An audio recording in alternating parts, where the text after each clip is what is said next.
This is the Chris DeGaulle Show podcast.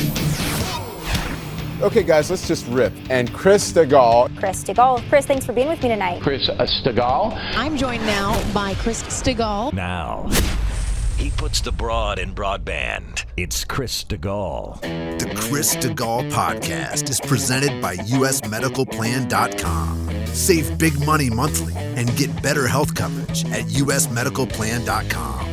And away we go on this Wednesday, middle of the week, 12th day of July. Thank you so much for downloading the Chris DeGaulle Show podcast. Coming up, our old buddy Emerald Robinson will be with us. We're going to talk about McCarthy's unwillingness there as the leader of the House to take up impeachment hearings, and he's trying to stave off conservatives who are coming at him. So all of a sudden, the flip script has happened, and McCarthy is now at odds with the conservative insurrection or some such thing. And, of course, Marjorie Taylor Greene has been bounced from her post with the Freedom Caucus, which is interesting. We'll see what Emerald has to say about that. She's also a great student of media. She's been in mainstream media for a while. She's worked alongside mainstream media types. News that Tucker is now going to be hosting the first presidential forum with Glenn Beck's The Blaze on YouTube. That's fascinating. I would venture there's a whole lot of people that don't know anything about The Blaze or YouTube. But what does that mean for media going forward? Fox News continues to circle the drain. So it's an interesting discussion. She always has a lot of insights as a media person, so we'll get into that with her. Also, The Hill has written another piece about Joe Biden's age, and this time they ponder, what if Joe Biden dies? Not kidding, while he's in office. That vulgar, awful Megan Rapinoe has surfaced again, and this time she's attacking people of color and her fellow lesbians for sharing an opinion that's different than her. And I continue to be on the lookout for people who speak from the pit of hell about your speech, your very opinions, being violent. It's something that we've got to stay very, very guarded about at all times, in my opinion, because it will come for us all, and it will come for our church. It already has in some communities, and I believe ultimately that's where it's going to move. They would love nothing more than to come at our houses of worship as sources of violence. So those of you who are of a particular faith and a belief system, a regular place you like to worship like I do, you be on notice. These people are deadly serious. They're coming. We'll also have another moment of Zen. I know that's become a cult favorite around here. Kamala Harris and a moment of Zen. So sit tight for that and other news of the day as well. John Ruhlman, the guy that wants to make this conversation with you about your health insurance easy. If you've got great insurance coverage right now, but you don't like the price, John's never going to cut corners on your coverage, but he's definitely going to cut the price. I'm so pleased so many people have reached out and just had a conversation. That's all I'm asking. This is not high pressure. John doesn't have to be high pressure. John works with 80 different private insurers across the country to find you the best possible plan. And in some cases, if it's a really extreme case, economically or physically, medically, you need something really big. Sometimes it's being escorted onto Obamacare, the government-run plan, and that's okay if that's the cheapest. John's obsession is keeping you with coverage that you can afford. It's tight. It's really tight out there right now for people. So if you're self-insuring, if you're a small business owner, if you have employees, if you self-insure as a young person or you're a senior, you're really set up as an individual to get a much better rate than you're paying right now. I'll almost guarantee at least 30 to 60%. Take 2 minutes. Tell them what insurance you have. Maybe they say, yours is great, I can't beat it. And then, okay, you've learned you've got fantastic insurance. But what if you learn you're paying hundreds, maybe thousands of dollars too much a month? Wouldn't that be a happy phone call and a happy conversation to have today? 877-410-4321 or usmedicalplan.com. Give John Ruhlman and his team a call today. This is a very interesting phenomenon. The trans movement has made some people so mentally ill that they're now attacking blacks and lesbians. I find this fascinating. I thought black people and lesbians were verboten. You certainly, as a white person, you don't start attacking black people and lesbians if they share an opposing point of view. That's bad because you're white, right? Where do you get off?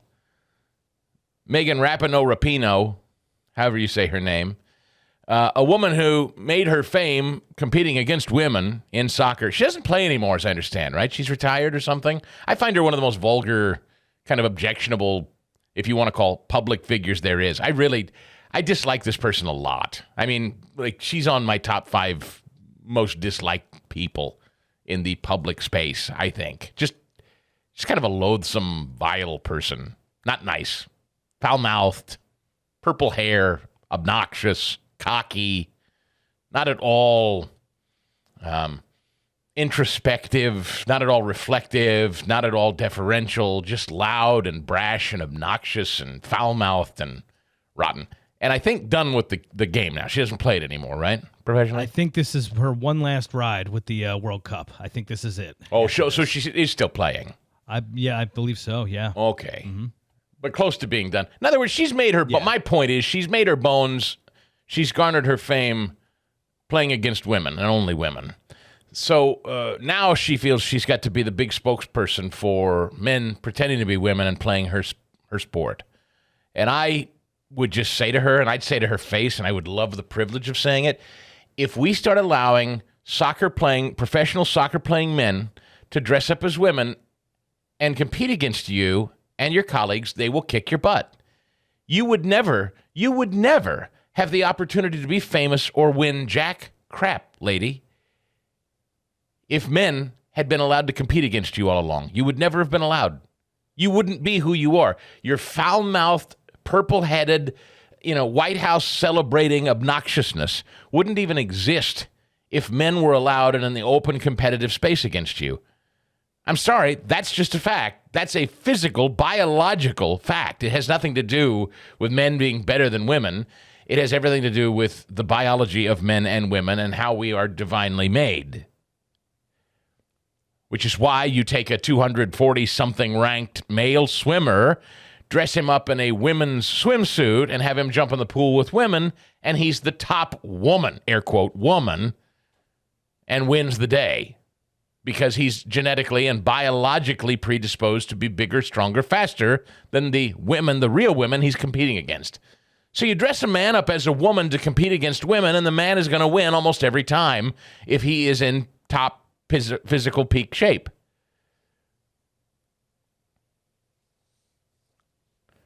U.S. Soccer's Megan Rapinoe-Rapinoe mocked opponents of men competing in women's sports, calling their concerns bull excrement. Rapinoe-Rapinoe attacked Dave Chappelle. She attacked Martina Navratilova. She attacked Sage Steele over at ESPN. By the way, I didn't get to this. It was a short week last week, and while I was on vacation, one thing that did happen that I wanted to address, just touch on briefly, or acknowledge that it happened, was the wholesale slaughter of staff at ESPN and all the layoffs there. ESPN is hemorrhaging right now. Now, why do you think that is? Because ESPN has basically decided it's turned itself into Fox News that talks a little bit about sports occasionally. Or MSNBC, I should say. Probably not Fox News. That's not entirely accurate. But they've decided that ESPN programming, in an era where you can get your sports information anywhere, at any time, you can stream and watch sports live, you can get sports news and updates anytime you want. So the utility and usefulness of ESPN, anyway, had been greatly diminished over the years naturally. But then on top of all of that, ESPN's answer to how do we reinvent ourselves is let's just turn ourselves into a cable news panel show where we fight about politics in sports. Well, not surprisingly, the audience for that dwindled and continued to dwindle. People don't like lectures when they tune in for what they think is going to be sports news or conversation. And so you've got all these big, bloated legacy ESPN salaries, viewership that is plummeting, revenues that are plummeting. Young people don't watch it. They don't need it anymore. So the ESPN model was nothing but contracting. And so they had to start shaving off huge, huge contracts, huge names, huge salaries, and ESPN is in collapse. But anyway, Sage Steele, by the way, she's suing them right now. Sage Steele, a woman of color who is suing them over, was it the COVID? I forget. I feel like it was a couple of things with her. Was it the COVID shot? I think so. Yeah, it was the jab. Yeah, she was. I got to go back and refresh my memory. Was she specifically upset over the shot and people of color and saying something to the effect, I can't remember if it was the mandate or she was, because Sage Steele is a black woman. I feel like it had something to do with her speaking out on behalf of people of color who didn't want the shot, I think. Steele has also made comments opposing the rights of transgender people to compete in competitive sports. There was that, but I thought that came after the shot comments because she was in the middle of suing. And did they tell her she couldn't work at ESPN or they kicked her off the air or something because of the shots? October 2021, suspended with pay by ESPN for remarks she made on Jay Cutler's podcast about COVID-19 mandates, women who dress in a way she feels is provocative, and Barack Obama calling himself black even though he, like Steele, has a white mother. That's right. That's what it was. Sage Steele, she offended the one. That's what her cardinal sin was, not the shot or trans. She dared speak of his holiness. Peace be upon him, the most important historic figure that ever did live. No, not Jesus Christ. Barack Obama is who we're talking about. And ESPN can't have their anchors speaking ill of the one. So, yeah, she had to. That's right. So she sued. And I think they settled, or they're coming close to settling. ESPN's in trouble. They're in a lot of trouble. But I find it amazing that here's a woman of color, here's a lesbian, here's a black guy, all speaking out and saying, no, men cannot dress up as women and compete against women. That is not fair. And Megan Rapinoe says that they're all full of bull excrement and their concerns are nonsense. Lesbians, black women, and black guys can all go to hell, says the white lady with the purple hair, who's made her bones competing against nothing but women. Incidentally, she's never competed against a man in her life. She's famous for competing against women as a woman. And now she's a big hotshot on her way out the door who wants to pretend she's enlightened and says, sure, let men play my sport. How nice for you. That's great. On your way out, sure, let men in to compete against the other women. I'd like to take a survey of her colleagues who will be sticking around to play for a while after she leaves. We as a country, she says, are trying to legislate away people's full humanity. It's particularly frustrating when women's sports is weaponized. You've literally made your fame off of weaponizing women's sports. You've tried to suggest that your sport warrants being paid exactly like a man. You know, I've maintained that I think people like her actually have some sort of smart, insidious plot in mind here. That if they allow men to play their sport, then men will play at the level that people watch, and then they will reap the rewards of being paid as men if they allow men to play in their midst. The problem is eventually, over time, men pretending to be women will just overtake all the actual real biological women, and we'll just be watching men's sports with men dressed up as women. That's where that heads. Like, you may have a few men on the roster pretending to be women for a while, and then in time, like if that becomes a thing. And seriously, think about it. When you're trying to gain a competitive edge in sports, I'm actually not kidding. You're trying to gain the edge. You want to win the championship in your sport, and you're a women's coach. Think of this. And it becomes acceptable to find men to pretend they're women and compete in that sport.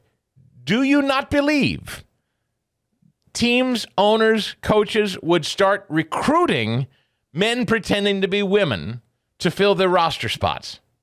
Can't you obviously see that's where that would go? 100%, yes. Before there's not a literal biological woman on the women's team, but rather a bunch of men who pretend they're women now? Wouldn't you? Look, no disrespect, ladies, but it's just a physiological, biological fact. If Leah Thomas, who's not a woman, that's a man. But if you have a roster on your women's swim team of nothing but Leah Thomases, who were nobodies as men swimmers, but are ranked the number one swimmer in the NCAA pretending to be a woman, load me up with a bunch of dudes in women's swimsuits, quick, if I'm the coach. So I can win all the awards and all the accolades and all the medals and all the praise. I have the #1 swim team in the country. Everyone on my roster kicks butt. They're the top swimmer. I don't know how many people are on a swim team, but every one of them, they're just competing against themselves for the top spot in all of NCAA swimming. My team alone is what I would do if I were the coach of a women's team who now allows men to pretend they're women to compete. I'd say, sorry, natural-born ladies, you're out of luck. Take a back seat. I got to win. And now I can let dudes pretend they're ladies. So, bully for me. That's where this goes, you dummy, Megan Rapinoe-Rapinoe. Your entire sport would eventually just become men pretending to be women. There wouldn't actually be a biological woman left to compete in your sport. But she doesn't care because she's at the end of her career. So now she just gets to play this social engineering crap and ride that fame and her loudmouth purple hair. I don't want to mince words about it, she carped. Dave Chappelle making jokes about trans people directly leads to violence. There we go again. Whether it's verbal or otherwise against trans people, when Martina or Sage or whoever are talking about this, people aren't hearing it just in the context of elite sports. They're saying, the rest of my life, this is how I'm going to treat trans people. So she lives in a world where individuals speak their mind and people who consume their words take on their attitudes and beliefs. I watch Sage Steele. I listen to Martina Navratilova. I hear a stand-up comedy act from Dave Chappelle, and I immediately adopt every point of view they share, is what Megan Rapinoe-Rapinoe's allegation is here. You're not allowed to have an opinion because that opinion could be adopted far and wide by others. That's a new level of dangerous. This is, again, a running theme, much like Obama talking about internet speech yesterday. What a perverted way to look at speech. Did you hear this? Let me give this to you again. This is, boy, if ever there was a theme. This is the theme, the most important one to me. Dave Chappelle making jokes about trans people directly leads to violence. Dave Chappelle making jokes, she says, directly leads to violence, whether it's verbal or otherwise, she says. Verbal violence. Been over this. Sorry to keep hammering it. It's the most important thing to me. I'm in the free speech business. Verbal violence. Verbal violence. Verbal violence. That is not real. Do you hear me? Don't ever let anybody say that to you unchallenged. There's no such thing as verbal violence. This has been deployed at least twice on a big stage in the last week. Verbal violence. You cannot be verbally violent. You can be verbally abusive. You cannot assign, I said this before on a previous show, you cannot assign physical properties to speech. Hear me. Hear me. You cannot assign physical properties to speech. Don't allow anybody to pervert the language and start convincing you that speech is violence. Don't allow it. Never tolerate it. Challenge it every time you hear this. Keep a very sharp eye on people who speak like this. Because if they can start to define your point of view and your opinion as violent, well, naturally, you understand. You'll have to be dealt with, perhaps jailed. Can't have people speaking violence like that. Watch these people. They are dangerous. They're as dangerous as anybody in our midst right now.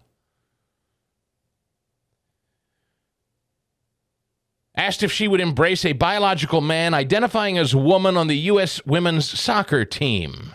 Even if a biological woman lost her place to him, Rapinoe-Rapinoe declared, absolutely.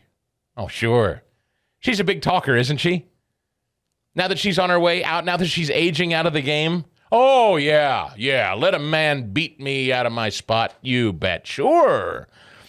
You're taking a real woman's place. That's the part of the argument that's still extremely transphobic. I see trans women as real women. What you're saying automatically in the argument, you're sort of telling on yourself already, is you don't believe these people are women. Therefore, they're taking the other spot. I don't feel that way. And you're insane. You're a mentally ill person. That's what I say to you, Miss Rapinoe-Rapinoe. You're mentally ill.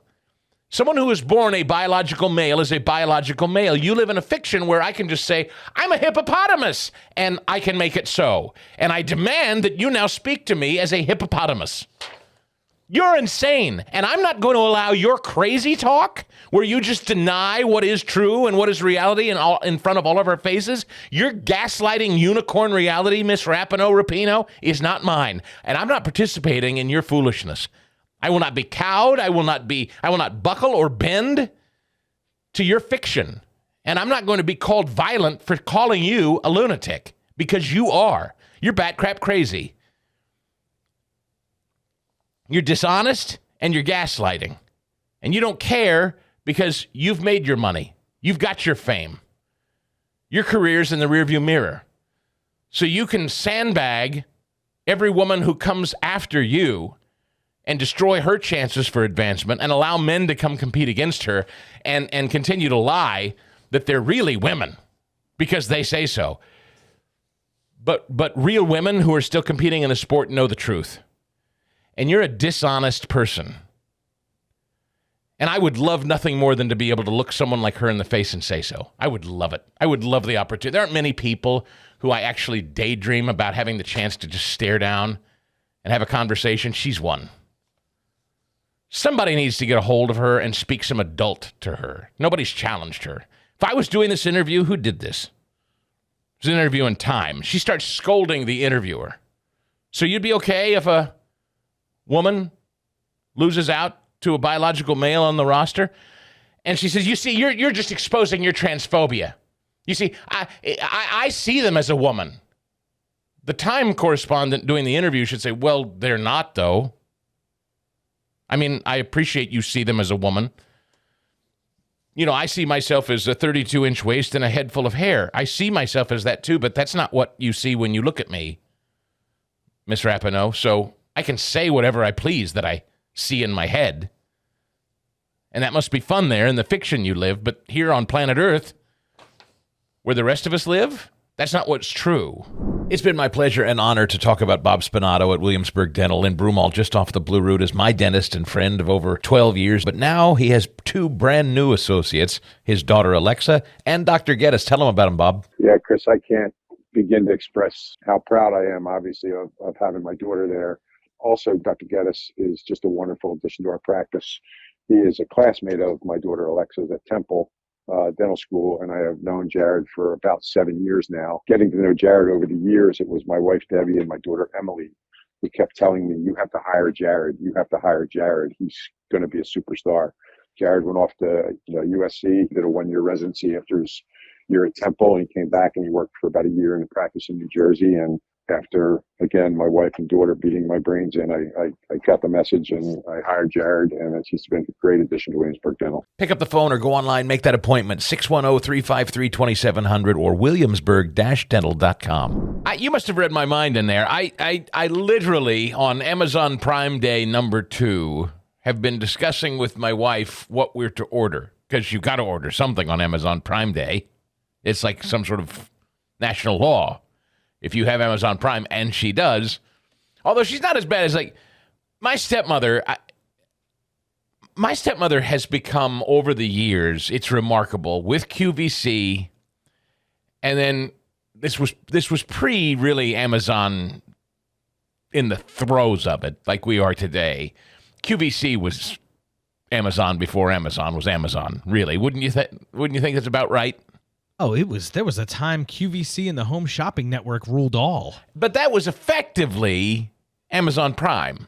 It was really what we were watching Amazon Prime on TV, I think, is kind of what QVC is, now that I think about it. But my stepmother is one of these people, I don't think she'd mind me saying so. She just, and some people are like this, and maybe you are. You've got to have something on at all times.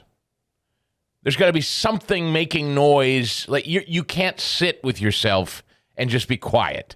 There's got to be something on, like you're a dog left at home alone, and you turn on the TV or something for the dog to entertain them or keep them company. You may do that for your dog. I don't do that for Dean, but I know some people that say, "Oh, we don't want to leave Dean at home alone, board, so we'll turn on the TV or something." Do you do that? I for the dog, no. I usually leave the radio on for the dog, but for me, yeah, I do sit. I can't think of a time if I don't have something on. Yeah. So you don't like sitting in silence, going out, sitting on the deck, sitting on the patio, sitting on the front porch. You don't do that a lot? I don't. No. Even if you had the option. I mean, I know you have a little boy, so that's tough anyway with a toddler. But I mean, if you have the time, sitting in solitude, silence is not your preferred state. If I was given the option at times, yeah, I might try it. Yeah. Yeah. I like the silence. It doesn't bother me. In fact, as I get older, I find I like spending more and more time in silence and solitude, which is fascinating to watch my stepmother, who is obviously older than me. She can't. She's not capable. She walks in the house and the first thing she does is turn on television, and it's usually QVC. And it's not because she's watching it. It's just constantly on, and there's someone in the background talking. And she's, I don't know, comforted by that or whatever. No judgment. But my point in sharing this with you is, since I was a kid, I mean, she and my dad have been married over 30 years now, and since I was a kid, I remember her having this thing on. And with regularity, something would show up at the front door, because what would happen when that's on all day long is eventually she'd see something and go, I could use that. And then it would show up. She was famous, though, for opening things up and then saying, I don't know why I ordered this, or I don't need this, or this isn't what I thought it was, and send it right back.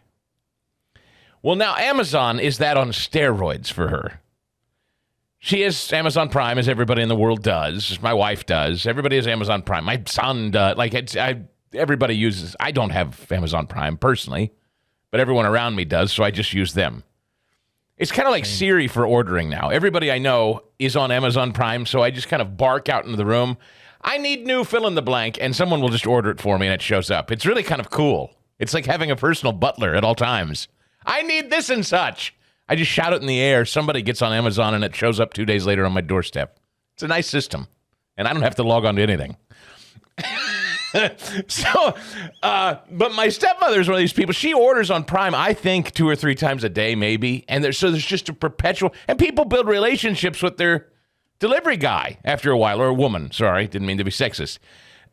People establish, hey, John, they pull up and they know you well.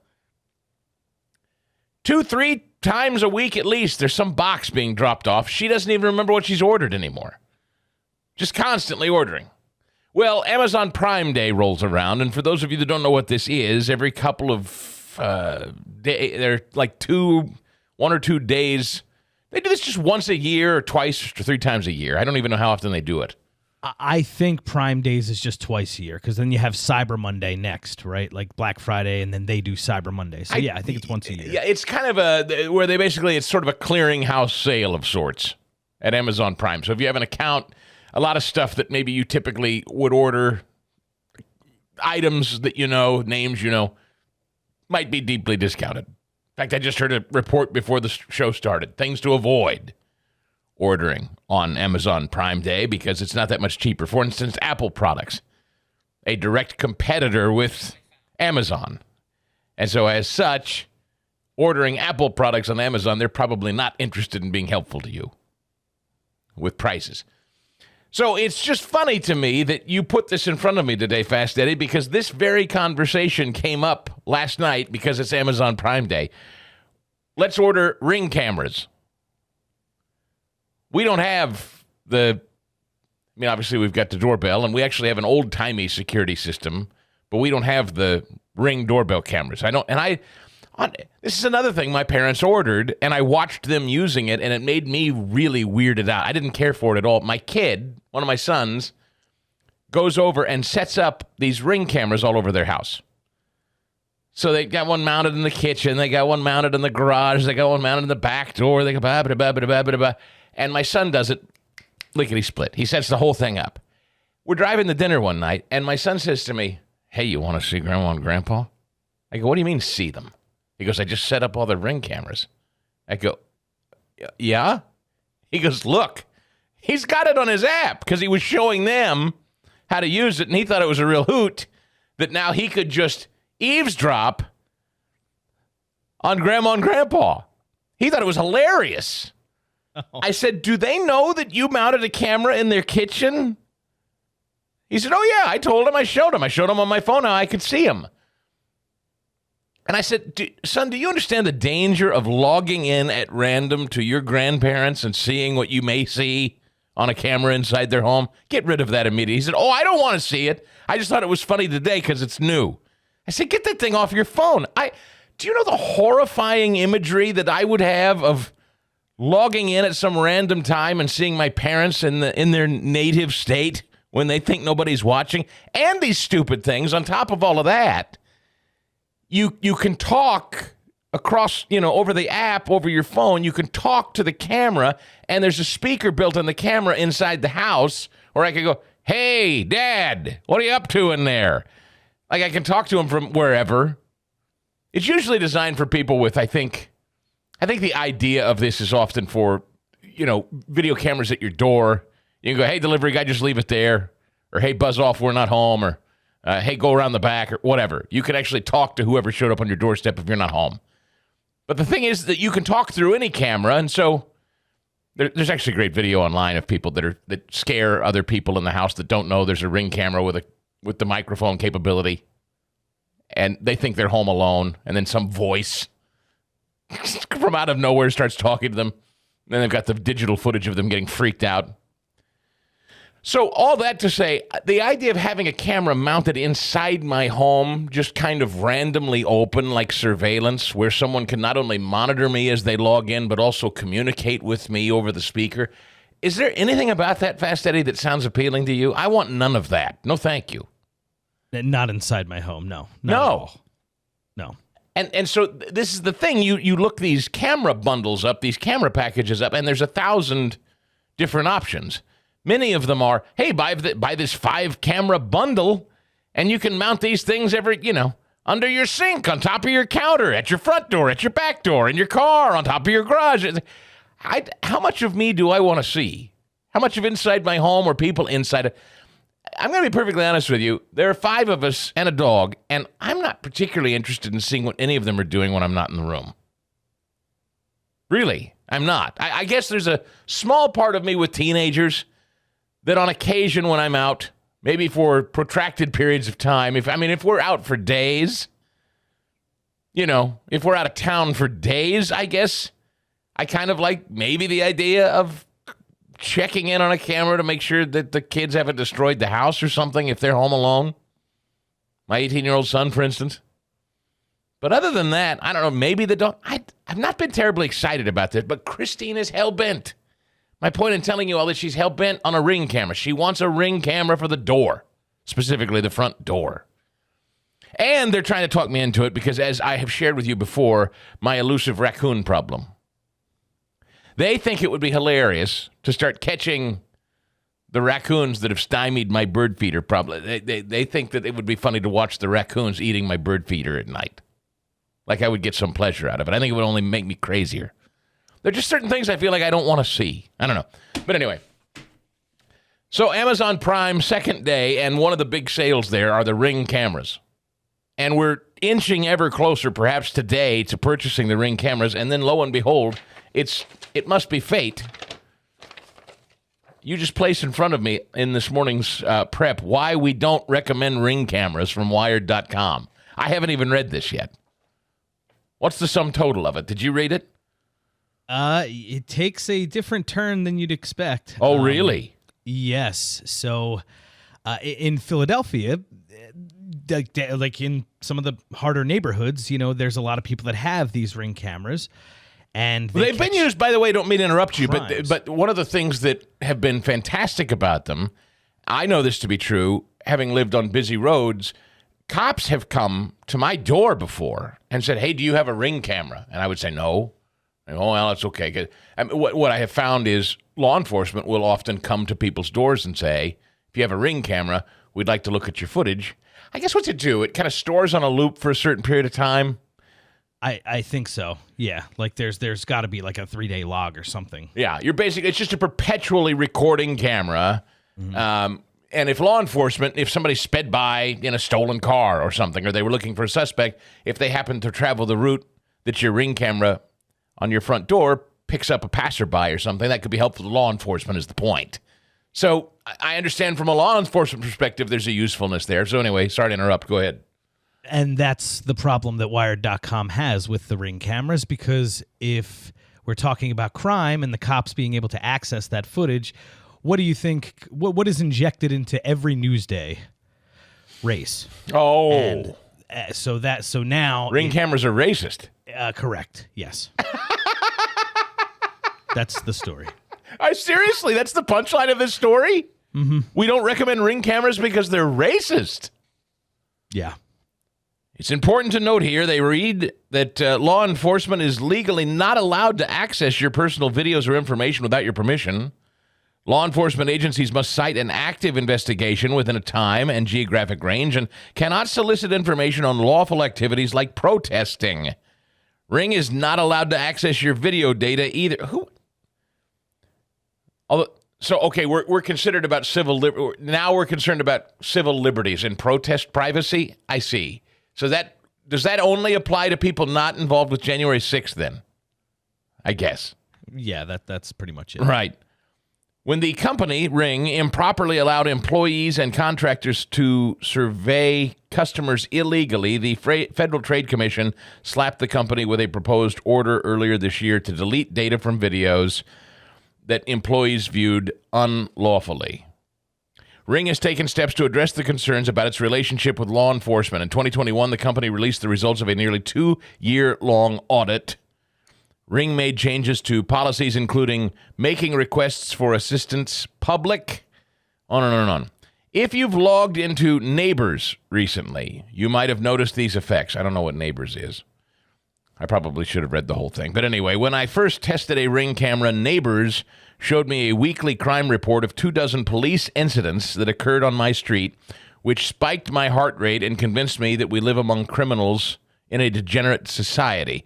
A recent peek showed me that my neighbor's feed is now 50% missing cats and only 50% terrified people posting about gunshots or thieves. It's an improvement. All right, so this is basically a privacy story. They don't like Ring because it captures the activity of outside people, and law enforcement has been using it to track down criminals doing things unbeknownst to the homeowner. And they're asking for your file footage of your camera on your... Well, I don't have to worry about that. Okay, so that's not applicable here. Because I live alone with nothing but raccoons now. And teenagers. So I don't have any passersby, really, where I live. Heavily wooded. So there's no... and which is actually why Christine wants it. We live in a much more solitary environment than we used to, and that bothers her. She's comforted by the appeal of camera footage so that she can see, log onto the phone, see who's at the door and all of that stuff. I'm just happy with the guns. That's fine for me. Old Trusty's enough for me. I don't need the camera. She seems a little... But setting it up stresses her out. That she got on last night and started looking up all the bundles and the packages, and she started to short circuit because of the technology. And I said, well, that's why we have teenage sons. They've already done it for my parents. But I don't trust those little weasels because who knows what they're going to set up that unbeknownst to me, and then all of a sudden, I'm not going to be able to freely walk about my house when I think I'm alone for fear one of those little jerks is watching me on their phone and having a hearty laugh. Now I'm going to be paranoid. Introducing cameras in your home changes the dynamic a lot. I'm convinced of that. As a whole new deal. Which, by the way, gets me into sort of a generational discussion. And I don't know how what your relationship is with your parents.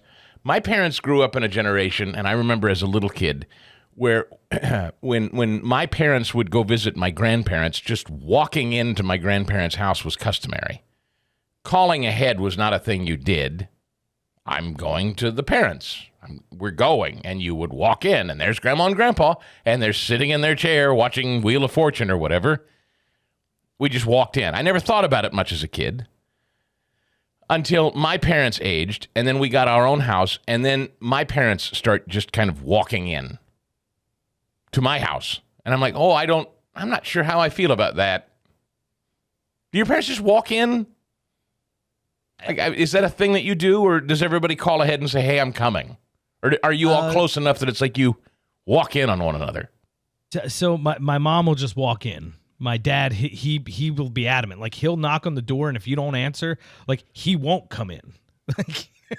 So the Ring camera takes that up another notch. Like, now we can just log in if we want and check in on one another? Yeah. Which, again, if you're bedridden or ill, that's one thing. But if you're otherwise just ordinarily healthy people, I don't want to... I have no desire to, like, pop in on someone's camera and talk to them in their living room, unbeknownst to them, like drop in on them, like the Jetsons or something. Hey, what's going on in there? Whoa, put your pants on, Dad. You know what I mean? Like, I don't... Yeah. I feel like lots bad could come of dropping in on people, unbeknownst to them on a camera. Yes, for sure. Of course. I don't know. I'm very uneasy about the whole thing. We may let this Amazon Prime pass, and I'll do some more thinking about it. We were onto something last week. I didn't even know when I swerved into the question how onto it we were. Emerald Robinson hosts The Absolute Truth with Emerald Robinson on Lindell TV. FrankSpeech.com is where you can find it. Get the app. Her Substack is just electric. She's constantly cranking out great information that you'll want to read at emerald.tv on Substack. She's Emerald Robinson. And Emerald, last week I asked you, I'd sniffed it out. There was something weird going on with Marjorie Taylor Greene. I couldn't figure it out. Calling Lauren Boebert a bitch on the House floor and seemingly in McCarthy's hip pocket. And lo and behold, literally, after you and I had a conversation about what's going on there, the House Freedom Caucus boots her. So that was a real story. I didn't realize how real that was. Good morning. Good morning. Yes, it was a real story. And I mean, as we talked about, there was some conversations going on. And then, I didn't know if they would actually really do it, but they did. That's striking. I mean, because she was, what people would have once said she was to the right of the House Freedom Caucus. Well, yeah, they would have, based on what she said and did before. But there was a change, and now she's not even in a line with them. I don't know. I mean, look, it's really weird. Here's the thing, Chris. It's just, you can never predict what's going. I mean, you can. I mean, I guess we do when we're listening. But it's been a volatile 3 years, and I think that is sort of the issue with people right now is they don't know who they can trust and who really actually represents their values a lot of the time. Here's what. And this was unfortunately maybe a really good, bad example of that. If you don't mind, we'll listen together. Kevin McCarthy talking about the Hunter Biden investigation yesterday. Because you have covered Capitol Hill for so long, and I always imagine when I hear and watch these things, what would Emerald ask if she was in the moment? So here's a little of what McCarthy said. Well, first and foremost, if you study the way the Democrats handle action, they never held to the Constitution when they wanted to even look at impeachment, because you would first do an impeachment inquiry. I think what we have to first do is bring those people into the room, find out who's telling the truth and who's not. Did Garland lie to the American public and lie to Congress and Senate when he said that David Weiss could be a special prosecutor, that David Weiss, if he wanted to prosecute anybody in any jurisdiction, he could do it? Now, why is something said differently inside a meeting of 6 people? Why was the document, when the whistleblower about at the time Vice President Biden, the 1023, why wasn't that provided to the IRS? There's a lot of questions here that continue to rise from every time the more you look at it. Okay, so and this goes on where he basically says, I got a lot of questions, and and he said, procedurally, he goes on to say, and as you just heard him, procedurally, I have a lot of questions. And this would mean the proper way to do an impeachment would be an impeachment inquiry, because I got a lot of questions, as he stressed. He's got a lot of questions. Now, here's the story from Politico, Emerald Robinson, and then I ask you to put on your reporter hat and tell me the truth. McCarthy summons GOP factions to counter threat of new conservative rebellion. McCarthy working furiously to prevent another House floor takeover by his hard-right conservative flank. With the House back for a final stretch before August recess, McCarthy yesterday summoned a group of leaders from multiple corners to shape strategy for staving off further right-wing revolts. And I would take that to mean, although I haven't read this whole thing, I would take that to mean those who think that we ought to move to impeach Joe Biden, or at least Merrick Garland or someone affiliated. And so that's, I assume, what he's trying to stave off, Emerald?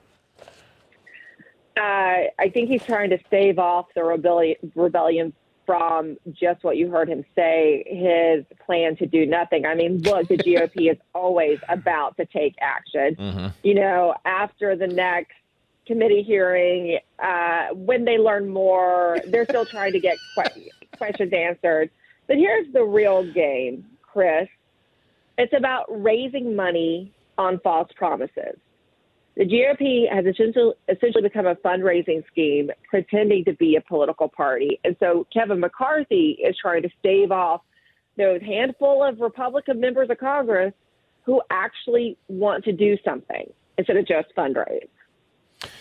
Emerald, the landscape continues to shift violently in media. It's just fascinating to me to read this news that Tucker Carlson has now been announced. He's hosting a forum later this week with a handful of candidates for the 2024 nomination, and then he'll be partnering with The Blaze for, I guess, some kind of event or debate. I mean, it's like, it's amazing how lightning fast things are changing. Fox has shaved off, I mean, almost 20% of their viewers in prime time, and I don't think they're going to recoup them since they parted with Tucker. He's launched this thing on Twitter. He and The Blaze are now going to do a presidential debate first for the Republicans. I mean, I couldn't have imagined this even 2 years ago. I agree, though. Maybe you saw it coming. I knew that Fox was on a collision course with their audience, and that would end up being Tucker Carlson having to be thrown from the car. Yeah. Right? Because there was just no way that Fox could go in the direction that it was trying to go and remove itself from Trump. I mean, clearly, you know, we know that Tucker has complex feelings about Trump, but he also was honest about Trumpism and populism and where Americans really lie on the spectrum and how the majority of Americans really feel and how much the government lies to them. So that just would not work with Fox because they're part of the lie. So I knew that had to come. I actually thought it took a little longer than I expected it to. Now, with Alliance of Sword, I think that Tucker is so much bigger than The Blaze. So The Blaze does great work. You know, there's a lot of great work that comes out of there. I have great friends over at The Blaze. This is a huge pickup for The Blaze to even have him host this debate. And I have to wonder if there's conversations going on there. I feel like Tucker can just start his own standalone thing and, you know, he doesn't really need anybody else, but maybe he wants a little more infrastructure. I don't know. It'll be interesting to see how he goes forward. Clearly Fox is trying to stifle him. And I mean, you just have to laugh. I know this is driving them crazy because they're usually able to do so. They're so powerful. And in his case, he just keeps going. As we speak, literally as we speak, and I'm not saying they shouldn't, I guess, I just find it so fascinating. The Fox and Friends people are interviewing Marianne Williamson in studio. Marianne Williamson, that lunatic Crystals lady who's running for the Democrat nomination, like she's sitting on their couch. I don't know. I'm kind of short-circuiting. I can't comprehend what I'm watching anymore. She makes more sense than Joe Biden, though. She does. The lunatic crystal lady, but no. I mean, look. I mean, I understand it is its own story. The fact that there is infighting in the Democrat Party, and I'm not saying we shouldn't entertain it. It's like, I don't know. It's just so strange to me that's. Well, here's the thing. I did watch Fox and Friends for a little bit. Last week we were on hiatus and I watched some of it and I watched a little bit over the weekend and I hadn't really done so in quite some time. And it was interesting to see all the things you must cover when you can't cover anything at all, right? Because that's in the position that Fox is in. They can't touch any there's a lot going on in the election integrity movement right now. Oh, that is so smart. I mean, we're going off through it today. I'm sorry. May I just interrupt you for a second? Continue in a minute. But I have to, let's double down on what you just said. That is so smart because that's exactly right. What do you cover when you can't cover anything at all? Meaning you can't and won't talk about the things that your audience, such that it was, your core audience cared about. You won't touch that anymore. So what do you do? What vacuum do you fill then? What kind of noise and news do you create? Yeah. When I was watching it, they were covering the Barbie movie. And if they were going to go see it. So that was hilarious. And then there was a read-through on Trump's, Trump showed up to the UFC fight, which I don't follow, but I did see the clips. I mean, he got a hero's welcome. And there were a lot of people there. And he talked with, very influential, important people always there. And he was very welcomed by them. It was a blip in Fox's coverage. I mean, it was literally what we call a read-through, and it was like a 30-second read-through, and they tried to downplay it as like a lot, and he received applause. Like that. It was much more than he received applause. But like I said, I mean, they can't cover election integrity. There's a lot going on with that. We're going very in-depth on what's been happening in Georgia. I mean, there's so much coming out of Georgia this week. They can't really accurately cover the Ukraine conflict. Nope. Right? Because we now know about in the last couple of days, and we've talked about this on your show, because I told you the pressure that producers in the newsrooms in corporate media were facing to give Zelensky good coverage and to give this conflict positive PR, though it was going very awry. And now we know more about that in the last couple of days. Glenn Greenwald did some good reporting on it that dropped yesterday. Fox is caught up in that. They can't cover the truth on that. They can't really cover the Biden administration with any very strong critical eye. So they're just left sitting there doing fluff pieces and babbling about things that people don't care about. And their biggest star has partnered with, and I mean no disrespect to the Blaze, I don't, but I mean it's like, who would have thought that their biggest star would be partnering with the Blaze to bring you the very first preview of the presidential primary race and the candidates in interviews this week. I mean, that's where this will happen first. What a fall from grace for Fox. That must just be, I would think that's humiliating to them. I would think, if anybody's paying attention. I don't think they care, because maybe they don't. Look, the back of the house people were largely liberals, and some of the hosts are, sort of fake conservatives. Yeah. Dana Perino. But they just. Well, there's more than that. She's faking too. Oh my! I'm not even sure I know. Normally, I can pick up what you're putting down, but I'm not even sure I know what that one means. I have to think about that for a minute. It's not probably relevant to the media. Okay. But oh my! I will just say, there's back of the house people, they don't care, because they still are going to make their good money, right? And they're liberal, and they always had an internal conflict between sharing true stories. They had an internal conflict about the success of Tucker, right, on their network, and their ideology. And that's just how it is in the majority of newsrooms. I can tell you personally, even though I have to be a little careful, the majority of corporate media, that is the conflict they have if they're, feel like they're covering the story in truth. And, they prescribe to what I hate calling them liberals. I mean, they're mostly just communists now. Yes. Ideology. So they're probably, honestly, I bet employee morale has went up quite a bit at Fox. So what do you make of this new, just because I love getting your take, you and I have not talked about this. I could text you these things, but I like to save it for the show. What do you make of them moving Laura Ingraham to kick off their primetime lineup, and then followed by Jesse Waters, then, old trusty Sean Hannity, followed by Gutfeld. Gutfeld seems to be, I hear from a lot of people who enjoy his work. I'm not anti-Gutfeld. I don't really have a feeling about Gutfeld. I don't watch him a lot, and there's no editorializing in that. He's probably the one I know least about, but I often hear from people that seem to be a fan of his, and that's it. Laura has never strayed, I don't think, as a principled conservative necessarily, but maybe you disagree with that, but I don't know that she works in the kickoff slot for primetime either. I don't know. Will this save them? Can this help them? It's shuffling the deck on the sinking ship. Yeah. And that's simply it. And look, Laura, I mean, I don't think she's, particularly bad, but she's definitely fallen in line to stay where she is. Yeah. And she's not going to cover anything in a very hard-hitting way. And I can tell you, I have a lot of mutual friends with Laura, like a lot. Yeah. And some people have gotten very disappointed in her unwillingness now to move from a safe place. It's a great gig. It's a great gig, isn't it, Emerald? I mean, it's a great gig. It's great money. She's got so much, though, already. I can't even imagine it. It has to be. I don't know. That's the question I had, was when you have so much already, why do you need to stay? And most people say it's like a drug. You need that influence and power of that time slot. It's not even about the money anymore when you have that much. Yeah.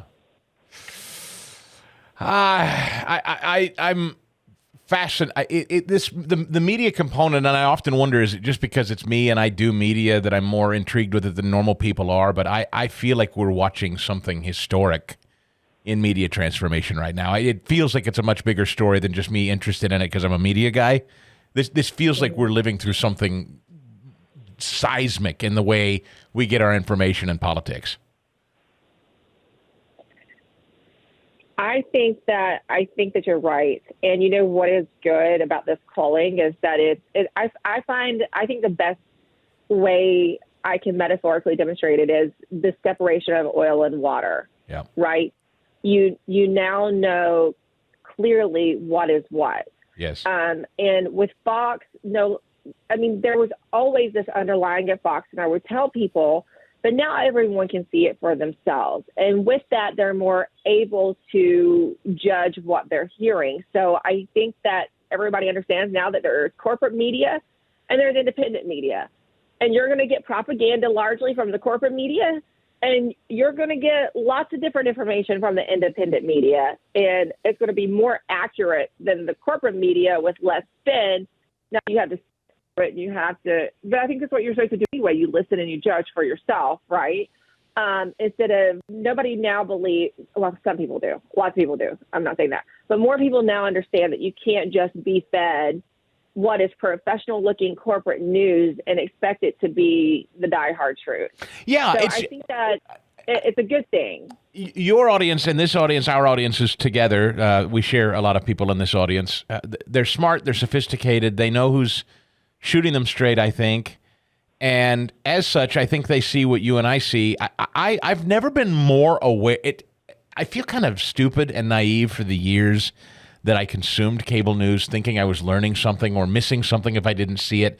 And now I see, and I don't say this with sanctimony, like I'm the smartest guy in the room. I say it because I think everybody sees it. It's like, you watch the Sunday shows, or at least, I come in on Monday morning and I look at the roster of sound from the Sunday shows and I'm like, okay, so it's NATO week. Okay, so it's Ukraine week. Okay, so it's global warming week. Okay, so it's transgender week. It's like you see it coming from downtown after a while. If you've lived in it long enough, you see the formula.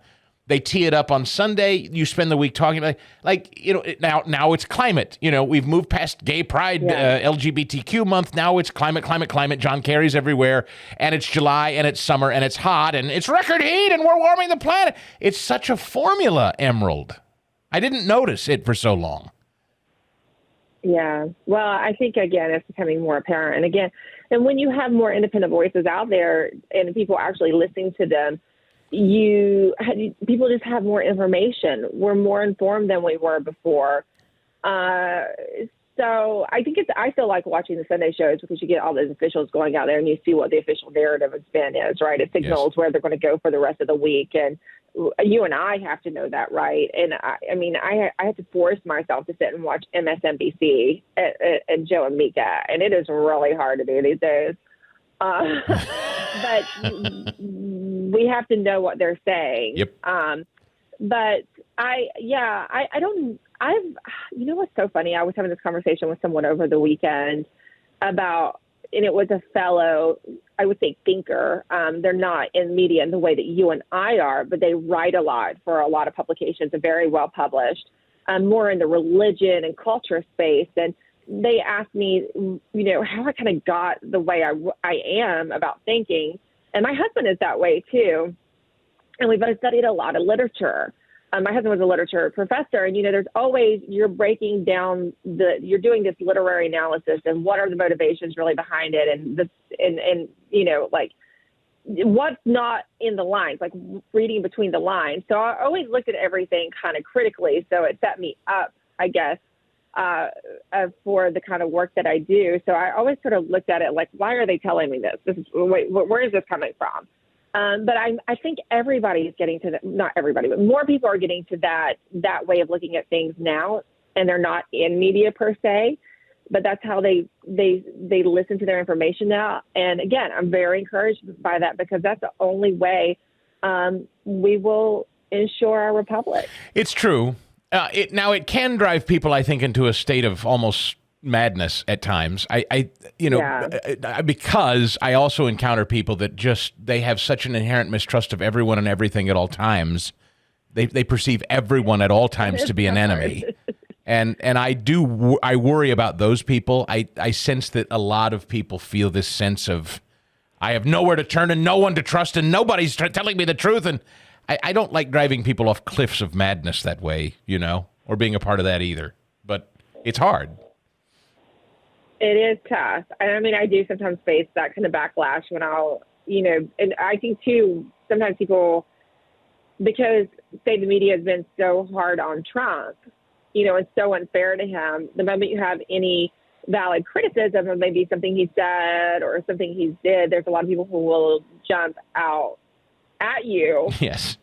And it's just a valid, what you would want for any, we want to be critical for our leaders, because that's how you keep accountability and keep them on the straight and narrow, right? Anybody that is just hero worship, there's a tendency or temptation to stray from the original values. But so we're in danger of that. And a lot of that is a product of what the corporate media did. Yes. And continues to do. Great conversation and analysis. I never really know exactly where this conversation is going to go, but I always come away feeling edified. So I'm grateful. What are you talking about on The Absolute Truth this week? Georgia, you say? Well, like I said, today we have a lot coming out of Georgia. I don't think people have even seen. There's been so much going on. Members of Congress did a Phillips hearing on election integrity this week that was very good. There were good conversations about how the states should have, as part of the ACE Act that Schumer has guaranteed will not pass Congress in the Senate, but there's some good conversations about how you do conduct elections and who should be in charge, that being the localities. But there was great sound coming out of that. But there were some other interesting things. There's a push for paper ballots down there, and we'll have a discussion with an activist pushing for that. We also have Darren Beatty and Mike Benz on today, talking a lot about what you and I just talked about, but more in depth, because as you know, Mike Benz is an expert on the censorship industrial complex. And he goes into such detail that you to understand how the government is censoring Americans, laundering it through these, benign sounding NGOs, which a judge in Louisiana put a stop to last week with an injunction that he continues to fight, putting a stay on. So that's going to be really interesting conversations, because at this time we actually have a court of law that is also fighting against the censorship. So we're going to have, Mike is he's just so smart. I always learn something from him about how the government is doing this. And it's so much more complex and in depth than we thought it was 3 years ago, when we realized to the degree it was happening. Now we understand the infrastructure they set up. I tell you that I'm sure you heard that Obama speech at Oxford, where he basically subtly said, "Hey, we got to do more in concert with social media, because they're not doing enough to stop the speech that we don't like." I mean, that is straight from the pit of hell. These people, the way they talk about, we got to do more to curtail speech we don't like, and calling it violent. Well, everything that they don't like is violent now. Speech is violent. If that takes root, Emerald, as common parlance in this country, we're cooked. That our very speech from a pulpit or a news desk or a radio microphone is violent. If that becomes common parlance, we're cooked, all of us. Well, it was surreal to me to read the government's response in the filing in the Missouri versus Biden case that is, for the Fifth Circuit Court of Appeals. And basically in asking the judge to issue a stay on his injunction, they admit that they want to keep violating First Amendment rights. I mean, they didn't even write it very eloquently this time or try to really, veil it with innocuous language. They were pretty, they admitted they just want to violate the First Amendment. And it was just kind of funny that they thought this was going to get by this judge.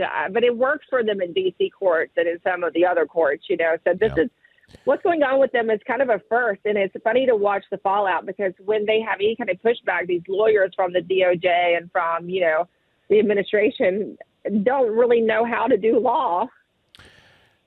I am so grateful to have your conversation every single week, Emerald Robinson. It's The Absolute Truth is the name of her show, and you should watch it. Download the Frank Speech app to watch it, or you can stream it on Getter. Follow her on Twitter and Getter at Emerald Robinson. And by the way, her Substack is explosively popular. Emerald.tv at Substack if you want to read what she writes every day. Emerald, thank you as always. Mike Lindell and MyPillow. What a great patriot. One guy that, for sure, everything he makes, everything he sells, you can guarantee not made in China. Nope, not at all. Now, look, he does sell a delicious coffee.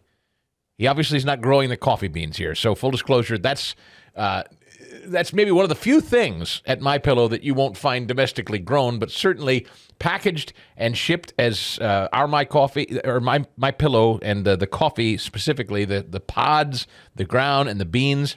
We order them here and drink it at the office regularly. I'm enjoying some this morning, as a matter of fact.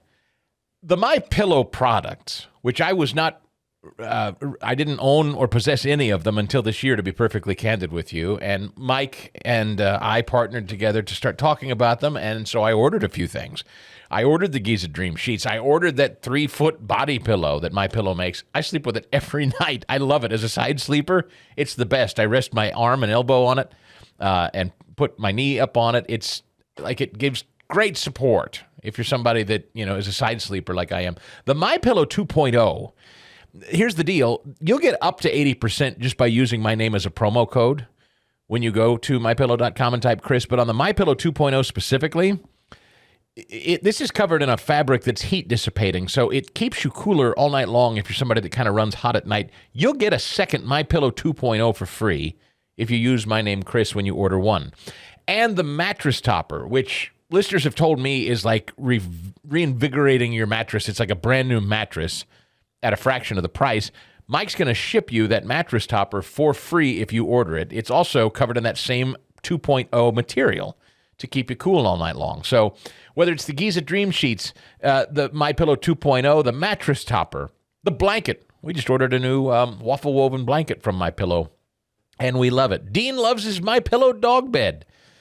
Yeah, we're MyPillowed out at Stately Stigall Manor, and I hope you'll check it out too with a 10-year warranty and a 60-day money-back guarantee on everything you order. I know you're going to be very, very satisfied with the MyPillow products. It's like a mall online there. Go to MyPillow.com or call 800-932-5056. 800-932-5056, and remember the promo code Chris to save big money. You know that Pat Sajak is some white racist conspiracy, some right-winger, pro-Trump, anti-LGBTQ, every name in the book that you can call a guy. Pat Sajak, the host of Wheel of Fortune for almost 40 years, or I guess over 40 years, that's what he's being called now. Now that he's stepping away, he's announced he's retiring from a game show. The most vicious stuff is being written about him. Did you know there was hatred on the left for Pat Sajak out there? I did not. No, I knew and the thing is, his commentary was usually masked anyway. Like, he's never been overtly, he's not like Rob Schneider or James Woods, No, like his comments, his jokes on Twitter are usually veiled shots at popular culture. It's usually just veiled shots at celebrity and kind of the vapidness of celebrity. He teases the fact that famous people want to be heard and are always constantly voicing opinion, and he mocks that. And I guess for this, that signifies he's a traditionalist, which must mean he's a conservative. Of course, he's an older white guy, which means he's bad. We all understand that. Older white guys are really bad. So he's being replaced with Ryan Seacrest, Fast Eddie. Oh.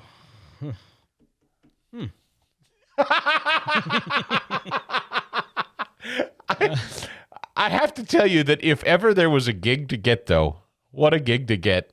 You know, it's like Drew Carey doing the, I loved Drew Carey. I couldn't tell you that I've seen Drew Carey once since he vanished into the daytime pit of game show hosting called The Price is Right. I don't know. All I know is he's making $1 gazillion and he'll do it till he's probably on life support because you can. As long as these game shows run, you can just host them in perpetuity till you're literally barely alive. I mean, is there another job like it anywhere in the world, hosting a game show? No, there really isn't. I actually, there was, what was it, Mayim Bialik, who's co-hosting Jeopardy. She's running into some rough times with that. Like, I think it's starting to get to her head. She was speaking about that. How so? This week, I think she gets notes that people don't like her, or some of the fan mail is not that favorable. I'm trying to deduce whether I could go into something. I mean, there's a mindlessness to it. The one criticism of Pat Sajak that people started levying was that he was seeming more cranky with people, like not patient, like losing his patience with dumb people. And they do seem to be getting increasingly more dumb. I mean, if you watch this show, the clips are always viral of people that will see, like words will be up there. There'll be one missing letter, It's the word is like pumpkins. It's missing the P, and somebody will go dumplings. It's like, no, that's not. Pumpkins is not spelled like dumplings. That's not. How could you possibly get there? And like people are sensing that he was wearing thin with that. I'm not a regular game show watcher, so I actually love when things like that happen. I love if the host gets mad, or you can tell that they're trying to help someone. It's just like, oh my gosh, please come on. Drew Carey hosted. Before he hosted that, I mean, he was a stand-up comic, and he was really. I mean, he wrote a book called Dirty Jokes and Beer. He had a sitcom. Drew Carey was a really funny guy. I mean, one of my favorite comics. And then when they announced he was hosting The Price is Right, I was like, huh? And so he's just shelved stand-up comedy. He's shelved any idea that he's going to be a comic or an entertainer or performer anymore, and he's just going to host The Price is Right. And it's like, well, Bob Barker did it till he was 90 or whatever. Like, pretty good. There aren't many jobs in the world, in any job, in any field, where basically you're guaranteed, as long as you show up and keep breathing in and out, you're going to get a handsome paycheck. There aren't many. Game show hosts are one of them, right? Yeah, correct. It's remarkable. Ride that to the end. Oh, man. Tucker Carlson hosting the first GOP presidential forum. Trump will not participate in this. Is this a mistake, or does Trump not need to? What's your thought on this? Is he better to sit down with Tucker or not? Former Fox. Go ahead. I still think you would. He is so far ahead, and nobody is like, even DeSantis this week has kind of fallen more behind. So I think actually this doesn't hurt him, and if he sees a jump in the polls by anybody that participates, then he can decide then if he wants to continue. I'm trying to understand this. Is this going to be a live forum, as you understand it, or no? It's happening Friday. I didn't know it was happening this soon. Friday's forum will be available to watch via streaming. It says via streaming. It doesn't say live, though, on Blaze TV's YouTube TV channel, which has just under 2 million subscribers. So I don't know if they tape this and then air it, or if it's happening live on their YouTube streaming channel. And Tucker's hosting it all. He's going to be the one sitting down with these people. The forum, held Friday in Iowa, will feature one-on-one conversations between Tucker and Ron DeSantis, Mike Pence, Tim Scott, Nikki Haley, Asa Hutchinson, and Vivek Ramaswamy. I will be interested very specifically to watch Tucker talking with people like Nikki Haley and Mike Pence and Asa Hutchinson. I think there is a well-founded grudge with people like these, kind of more traditional Republicans and Tucker. I think he's going to be... Now, he has been friendly with and hosted on his show before, people like Governor DeSantis and people like Vivek Ramaswamy. He's not particularly keen on Nikki Haley or Asa Hutchinson. So I'll be very interested. I don't know if you're planning on watching that or not. Of course, we will have the audio for you next week. But it's happening on Friday. I'll be curious to see how well watched that is. Trump will not participate in it. And one wonders how many of these pre-primary debates or forums will he participate in, or should he participate in them? On Trump, while on that subject, he is moving to, in fact, push all of this trial stuff to after the election, if he can get it done. I think that's probably a wise play. Trump seeks to indefinitely postpone the classified documents trial, asking Monday a federal judge overseeing the classified documents case to indefinitely delay it. From Axios, a delay, if approved, could eventually push the trial closer to the 2024 election or even later, and that would be a major complication as ballots are cast. Proceeding with a trial beginning in December, according to the Justice Department's wishes, would be unrealistic due to the volume of preparation needed and could result in a miscarriage of justice, his lawyers argued in a court filing. If this trial began in December, that's just before the Iowa caucuses. So naturally, Trump doesn't want that, and it shouldn't happen. Trump's lawyers added that no ongoing threat to national security interests nor any concern regarding continued criminal activity would justify an expedited trial timeline. Trump's busy schedule during the 2024 campaign, which also affects his co-defendant and aide, Walt Nauta, makes preparation for a trial difficult, they add. So if Trump is successful here in postponing this thing, that's obviously to his benefit. But in the meantime, will he participate in these forums with these other candidates who are challenging him? He's saying no to the Blaze thing. I don't know if he's saying no to all future events or just this one. The Hill today, somebody called Merrill Matthews, a resident scholar with the Institute for Policy Innovation, whatever that is. Headline, ready for this one? Ooh. Biden's life expectancy and its implications. Oh, my. We've gone from, does Biden have it all together, to, Biden's going to die soon. Oh, man. This is brutal. This is a very uncomfortable topic, he writes. Or she, I don't know, Merrill Matthews. Given the voters are choosing a president of the United States in 16 months, it needs to be part of the discussion. Indeed, it already is. How likely is it that Joe Biden would live to finish a second term if reelected? Oh, oof. Of course, anyone can die at any age from a number of reasons, but we know there are statistical probabilities relating to death. A small percentage of young people and a large percentage of seniors die in any given year. Biden is 80. He will turn 82 just a few weeks after the 2024 election. He would be 86 were he to finish a second term. According to the Social Security Administration, a male born in 1942 had a life expectancy at birth of 71.1 years. Of course, males born today have a much longer life expectancy, 82.3 years. But the longer a person lives, the longer he or she is expected to survive. For example, Social Security estimates that a male born in 1942 who reached the age of 65, on average, can expect to live another 12.8 years, which for Biden would take him to the age of 84. So this person is studying statistical probability charts and says that based on it, he would die right after being reelected.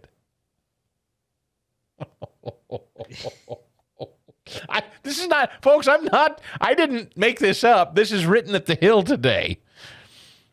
The Social Security Administration provides a life expectancy calculator, which says that a male born in 1942 still alive today at 80 can expect to live another 8.4 years. That means if Biden was to win his reelection bid, on average, he'd finish his term with a couple of years to spare. So, hey, There you go. Maybe not.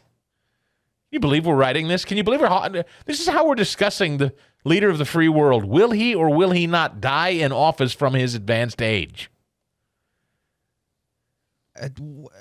Not being mean, Chris, but what took the Hill or anybody else so long to think about, honestly think about those things? And I'm not being... Well, the thing about this piece is it ultimately ends up spinning it as a net positive. They remind you, hey, Harrison Ford is 80, and he's Indiana Jones this week in the movies. So, So Joe Biden is basically Harrison Ford. Joe Biden is basically Indiana Jones. Joe Biden is basically an action hero who's going to be just fine, so reelect him, is really what this column ends up saying. It starts by reminding you he's near death's door and ends by telling you he's basically a superhero in a film. So don't sweat his age.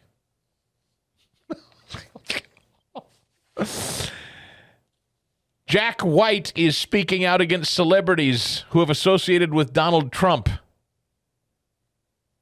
I only know one Jack White song, and it's the one he did with Loretta Lynn called Portland, Oregon, and I kind of dug it. I don't know anything else about Jack White. I only know one Jack White song, and it's Seven Nation Army. Yep. He's a musician. He's 48. Went on Instagram Monday to share photographs of various public figures, including Joe Rogan, Mel Gibson, Mark Wahlberg, and Guy Fieri. I didn't know that was a thing. All of whom he criticized for appearing at events and venues where Trump was also present. So you're not even to be in the room with the man who was the former president of the United States, you see. Anybody who normalizes or treats this disgusting fascist, racist con man, disgusting piece of expletive, Trump, with any level of respect is also disgusting in my book. That's you, Joe Rogan, you, Mel Gibson, you, Mark Wahlberg, you, Guy Fieri. This is a statement from me, not a discussion or a debate. Oh, gosh, I guess Joe Rogan will have to ruminate on not being liked by Jack White. I hope Joe's okay. I wonder in terms of Spotify downloads, who has more today? Joe Rogan or Jack White? Fast Eddie.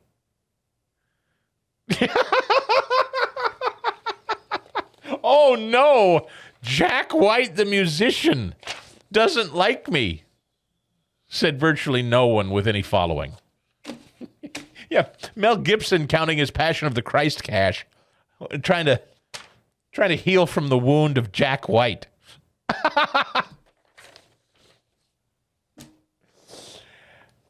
Should we, I know it's been a fan favorite around here, take some deep breaths? I didn't get to this, and I meant to. It's always good, here it is, middle of the week. It's always good to take a deep breath, remain calm, reflect. You don't ever want to get too stressed. I got this Apple Watch now. It keeps track of my heartbeat. Every now and again, I look down at my beats per minute. And whenever I see it elevated, particularly during the show, this is actually going to be a useful tool going forward, Fast Eddie, because now I can see if my heart rate starts to race or I get a little upset. There's always one thing I can do to immediately bring that heartbeat back down to a comfortable level. Take some breaths. In fact, the Apple Watch even encourages some deep breathing, some pauses, a couple of times a day, which I do. And I have found useful now, one of the great ways to center yourself, take some deep breaths, stay in a moment of silence, and let the profundity of the Vice President of the United States wash over you and wash away your stress. And breathe in. And I again want to thank the Secretary for your work. This issue of transportation is fundamentally about just making sure that people have the ability to get where they need to go. It's that basic. Yes.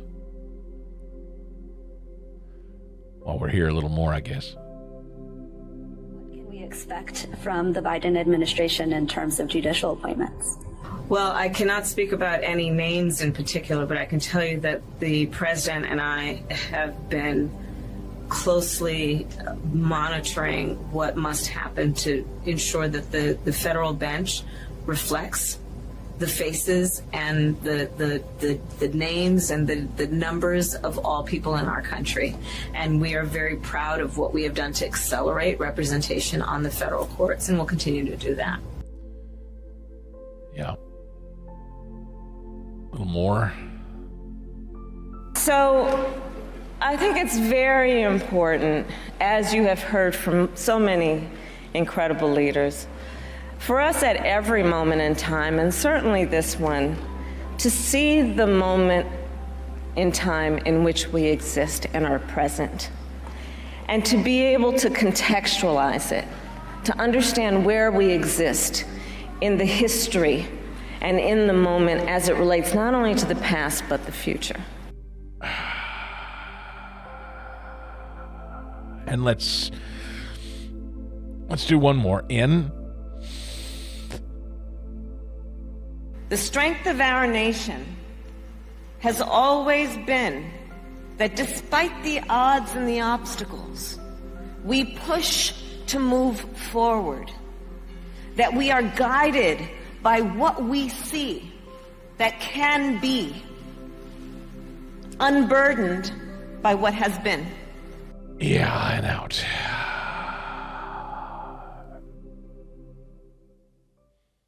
Yeah, that's helpful. That is really nice. That is really nice. I recommend that to everybody, even those of you without an Apple Watch. The Chris DeGaulle Show podcast.